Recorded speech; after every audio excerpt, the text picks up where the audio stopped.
Hello, Meoni here, and I want to spend a few minutes just addressing something that is a current dilemma and a source of drama for Final Fantasy XIV.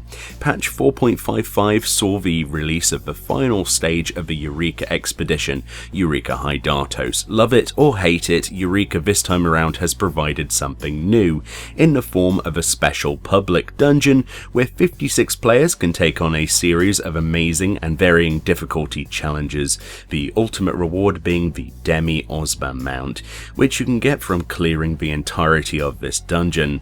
The drama then comes in the form of what type of player this content was designed for, with varying differences of opinion. On the one side, you have preformed groups and static groups who want to challenge this content as a group. This also includes data center-wide organized pug groups through things like the data center discords or other voice communication.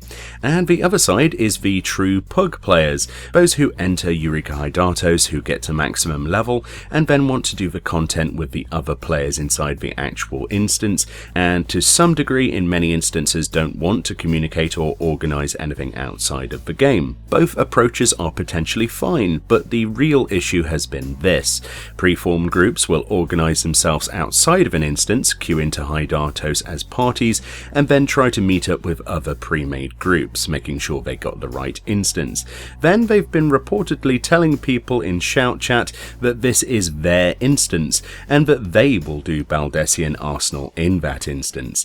Saying they will do the instance is one thing, but some people are not exactly taking the idea that this pre-made effectively believe they own the instance very well. Safe to say the whole thing is spiraling out of control. So to get into Baldesion Arsenal after reaching level 60 and doing the associated Baldesion Arsenal pre-quest in the base camp, you will need to beat a notorious monster called Ovni. Ovni will, upon being defeated, spawn tons of these unstable ethereal nodes around the map, like so. It will then fall to a player to use an etheric stabilizer, which is obtained from collecting materials from the other NMs and turning them in at a vendor, which then, if that player uses a stabilizer on a portal, will turn all of the zones on stable blue portals into stable red ones, which will allow any player to click on them and be teleported inside.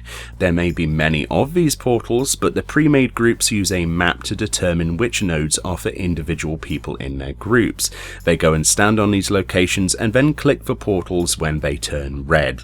The issue here then is that some people have been accused of sniping portals from pre-made groups. The real point to make here is that whilst some have intentionally been sniping these portals, a lot of the time it's just people clicking on things regardless, or people who want to see a dungeon as a pug and probably have no idea there are even pre-made groups. This you might think is quite fair. I mean, who has the right to say they own a portal? It's a public dungeon, right? Wasn't that the advertised term back when they announced this back at FanFest Paris? The point is that the drama continued with both sides either getting upset their portals were taken and essentially broke their attempt, people intentionally trolling the groups, or outright boycotting the whole thing. In an instance I had the other day, and I won't mention the player's name, an Ovni notorious monster was down to like 7%, and one disgruntled player taunted the boss and kited him away, resetting his health deliberately with only a minute left on the clock. That player had effectively destroyed a current pre-made in the instance's chance to attempt the content.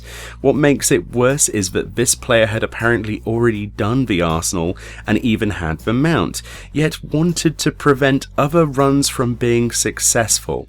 It's safe to say that dude got reported by most of the instance, so good luck with your account. We've had multiple pre-mades fight over instances as to who gets to do the dungeon. We've had players flip out completely and have had explosive arguments over who was at a portal first.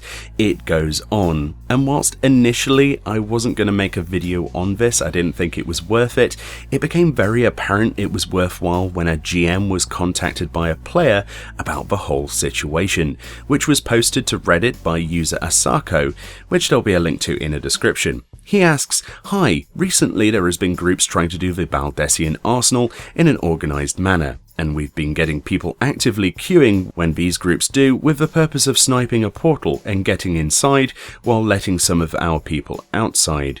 Is this a reportable offence in any way? And the GM replies, greetings, thank you for contacting, etc, etc, etc. If we can find evidence of that kind of behaviour, then yes, we can take action in accordance with our policy, and we invite you to report this player. I mean, wow, that's interesting. So what line is drawn between a player sniping a portal and actually clicking it? What defense does that person have? And why then is it called a public dungeon in the first place? It's a really great concept, and I love the whole idea of this public dungeon personally, but when it comes to different playstyles, it confuses me how one is essentially enforced with the disciplinary action and the other is not. You could effectively be reported for this and incur a penalty on your account.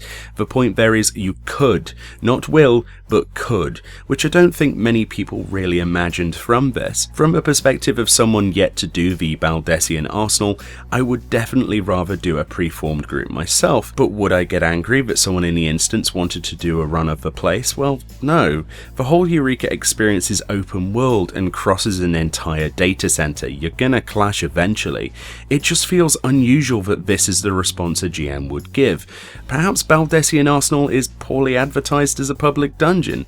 Perhaps they should be clear about the rules they will enforce in content like this in the first place.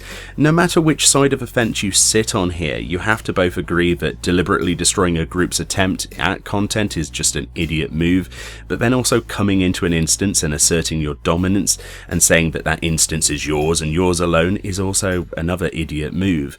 I think whilst Baldesion arsenal looks incredibly fun and I do want to eventually get to do it, it's probably not going to get any better, especially as more people reach the content. Either way, let me know what you think below. Thank you kindly for watching, and I'll see you all next time.